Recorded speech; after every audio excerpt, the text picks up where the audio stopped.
Hello,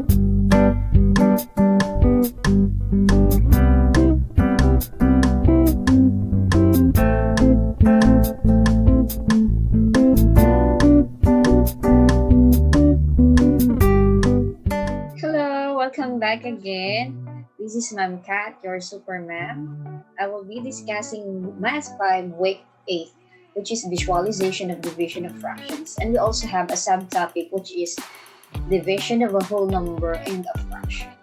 So once again, if you are not yet subscribing in my channel, please subscribe now and do not forget to hit the notification bell para lagi kang updated sa new videos ko.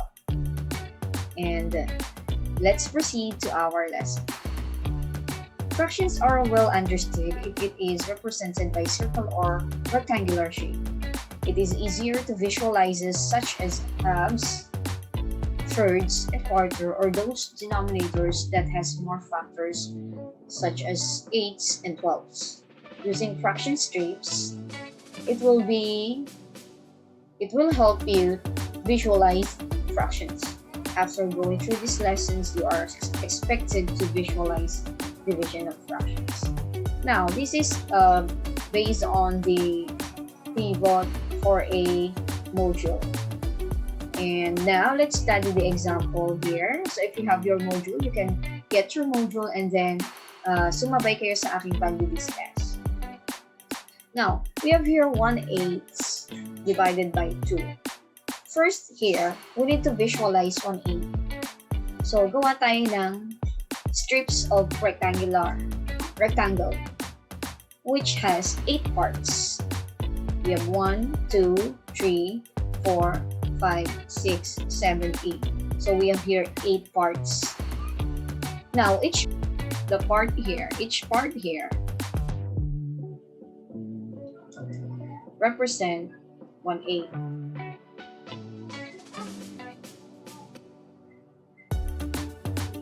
So we are to divide these 1/8 into 2. I-divide daw natin siya into 2 lahat. Example, the first 1/8, we divide it into 2. So yan, that is the first 1/8. Hinati natin sa dalawa. What if all of them, or the 1/8 will be divided by 2? So how many parts now do we have? We have here 2, 4, 6, 8, 10, 12, 14, 16. All in all, we have 16 parts. And each part represents 1/16.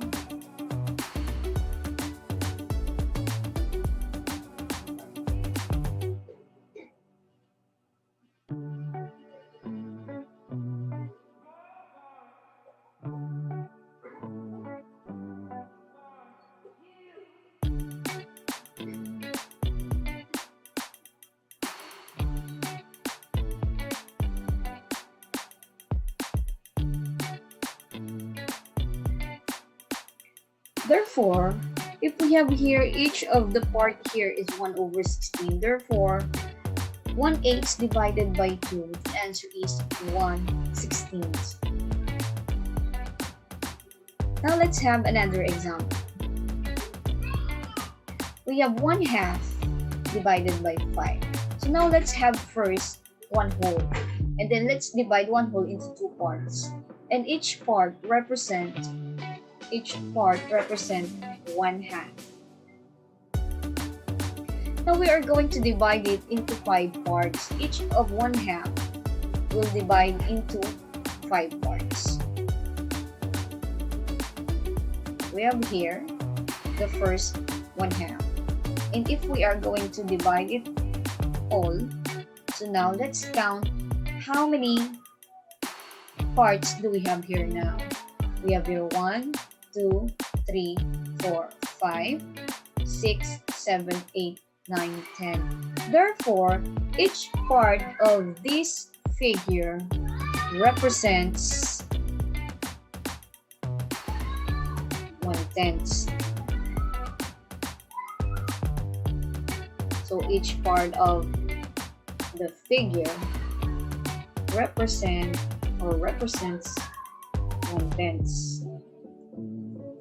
Therefore, 1/2 divided by 5 is equal to 1/10.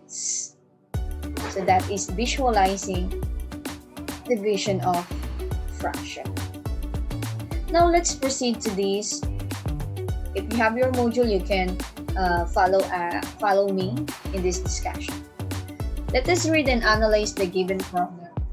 Daimler walks home after school, then suddenly he passed by a chunk of wood. An idea popped up to his mind and wanted to share it to her sister.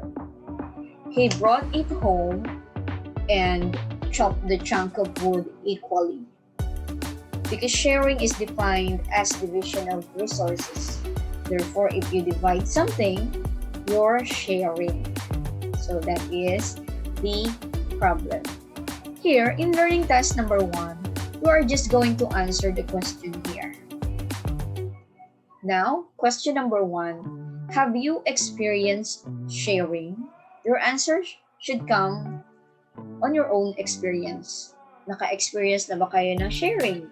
Not only with a chunk of wood, but in other things.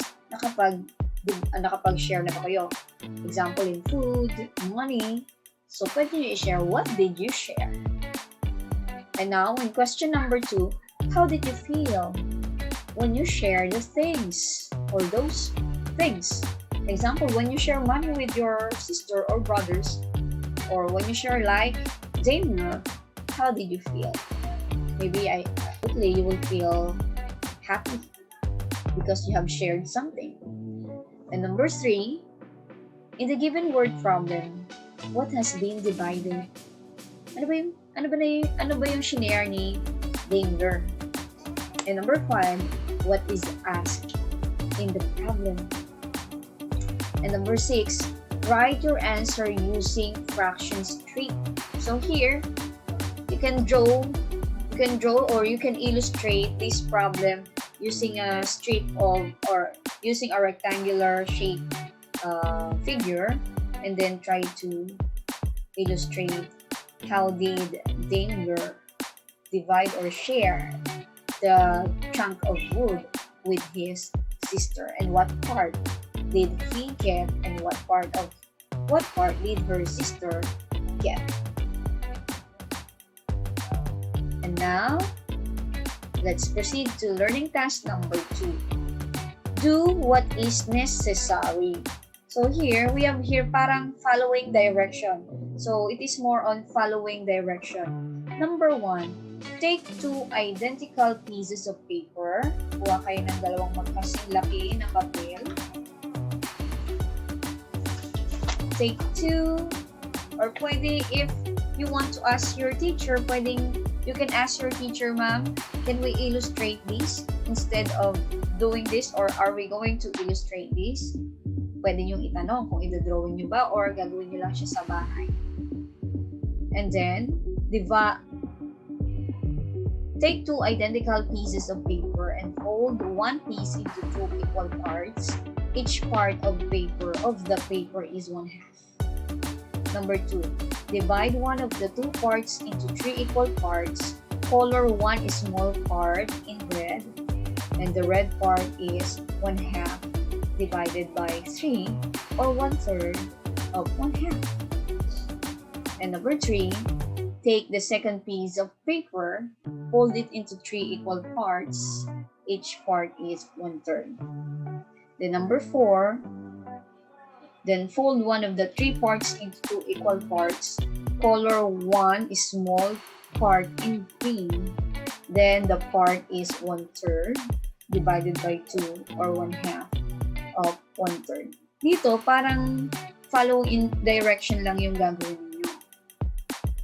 And then you are going to write your observation on your notebook. Sabi ko nga, you can ask your teacher if you are going to just do this, or are you going to illustrate this?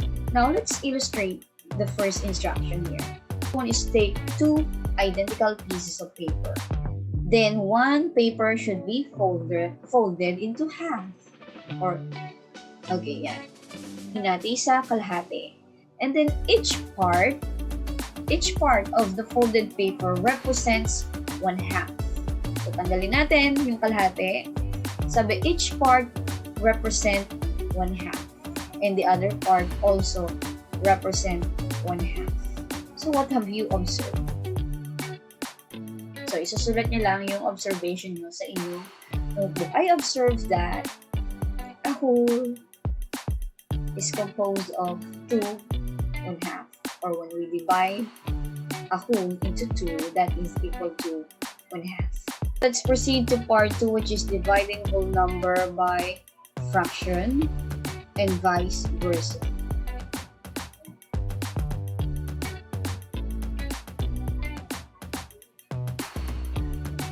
Okay, but before that, let's review on how to get the lowest term of a fraction in its reciprocal. 10/12. Let us get the lowest term of 10/12. So what is the greatest common factor of 10/12? The greatest common factor of 10 and 12 is 2. Therefore, 10 divided by 2 is 5, and 12 divided by 2 is 6. The answer is 5, 6. This is the lowest term. And now, let's get the reciprocal.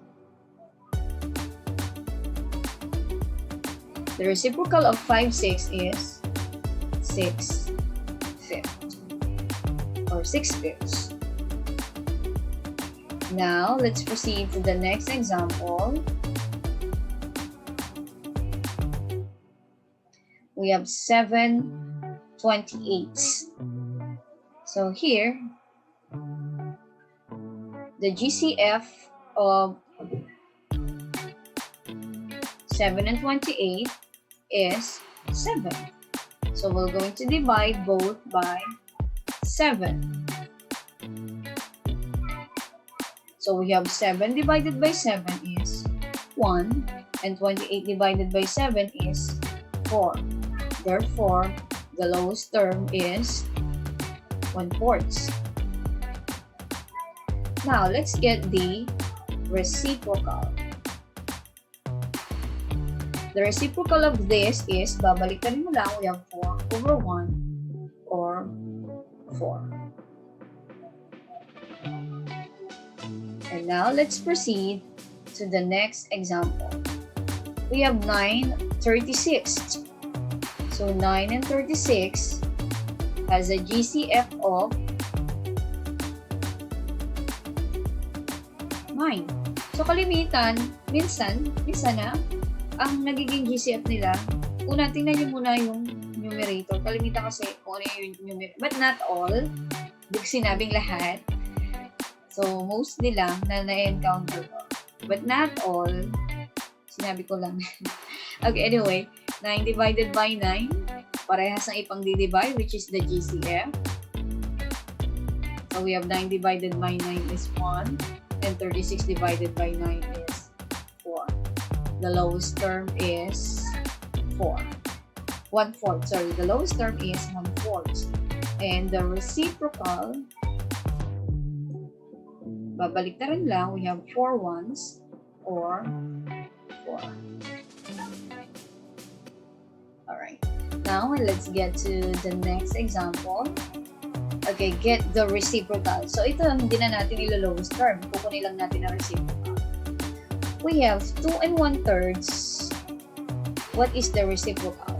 So hindi mo pwedeng i-reciprocal, pwede agad kunin ang reciprocal ng mixed number. You should first change it into improper fraction, which is 3 times 2 is 6 plus 1 is 7. Copy the denominator, so we have 7/3.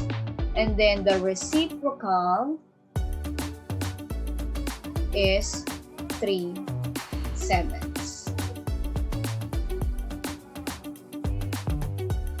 Now let's proceed to the next example. Get the reciprocal of 3 and 4/5. First is to change into an improper fraction, which is 5 times 3. 15 plus 4 is 19, and copy the denominator. This is the improper fraction. And then the reciprocal is 5 19ths. Babaliktarin mo lang yung position nila. So that is a review of getting the lowest term and the reciprocal of fractions. Now, let's proceed to your lesson, which is the learning task number 1. Give the lowest term, then write the reciprocal of the following fraction. Katulad ng ginawa natin kanina, ilo-lowest term nyo muna bago nyo kunin ang reciprocal na fractions. And then, what is division of whole number and fraction? Now, let's have an example. We have 3 divided by 1/5. So, meron tayong tinatandaan dito when we are going to divide fraction. We need to remember the 3 words, which is keep, change, and flip. We have keep, change, flip. Now, ano ba yung keep, change, flip? Now, first is to keep the dividend, yung 3. But 3, whole number, we need to write 1 as the denominator of a whole number. And then change. Change division to multiplication. So, we have 3 ones, magiging multiply na siya. And then flip. O, ano nangyari kay 1/5? Naging 5/1. Nag-flip, bumaliktad, or kinuha natin yung reciprocal. And then now, let's proceed to multiplication. So, we have 3 times 5 is 15. And 1 times 1 is 1. Therefore, the answer is 15 ones, or 15. Now, let's proceed to another example. We have 12s divided by 1/4. So, first, we get 12/1. Dahil whole number siya, all the whole number have a denominator of 1. Then, change division to multiplication. And then, get the reciprocal, or flip the divisor.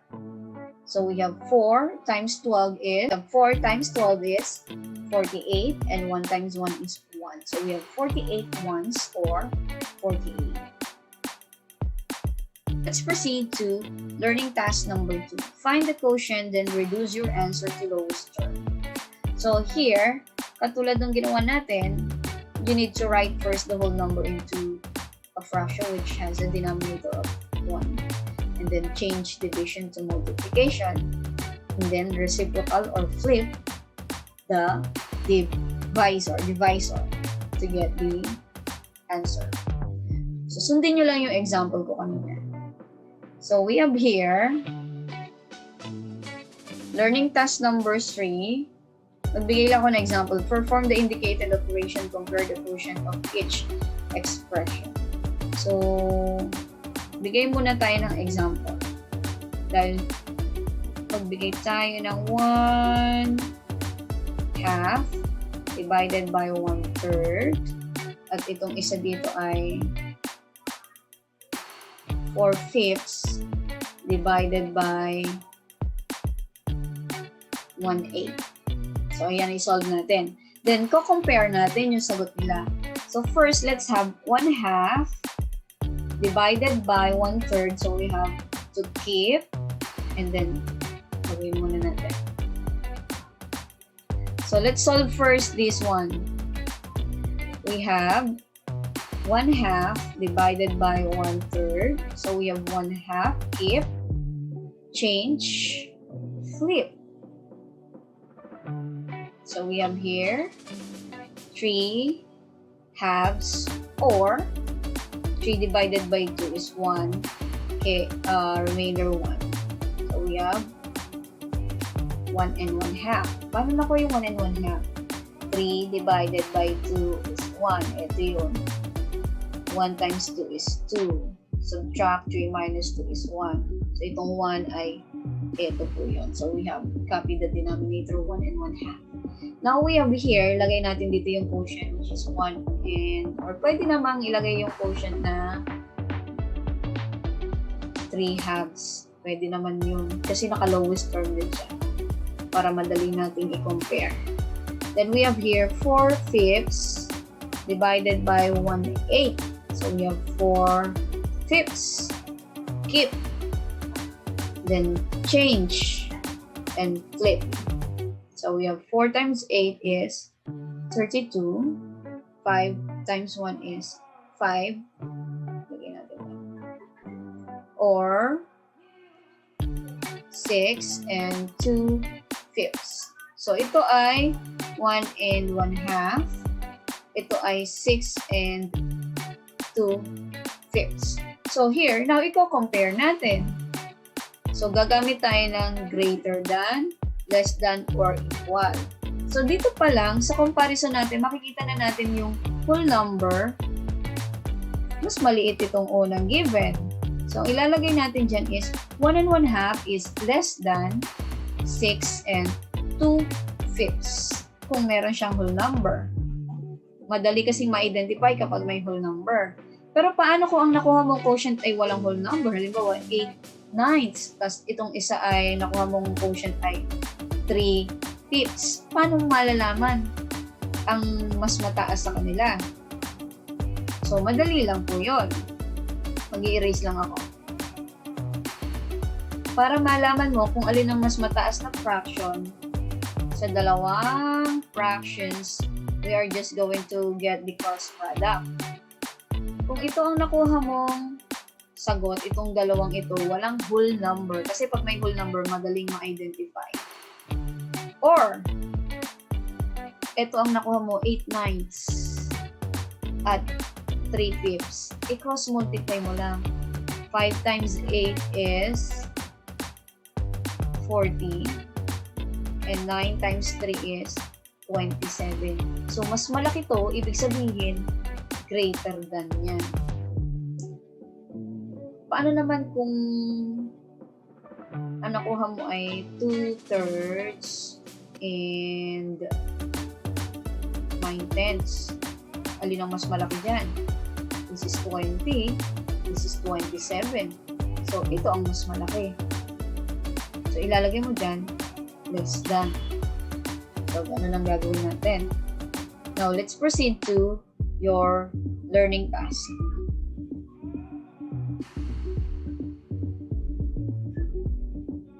Okay. So, we have here 3 fifths divided by 1/3. So, kunin mo muna yung quotient nito. At ito, we have 1 and 1 fifths divided by 3/8. So, bago mo i-divide ito, gagawin mo muna siya in proper fraction. So, hindi mo pwedeng i-divide. So, kung may question kayo sa division of mixed number and a fraction, ilalagay ko yung link dito para ma-review nyo kung paano mag-divide ng may improper fraction. So, at saka ilalagay ko rin kung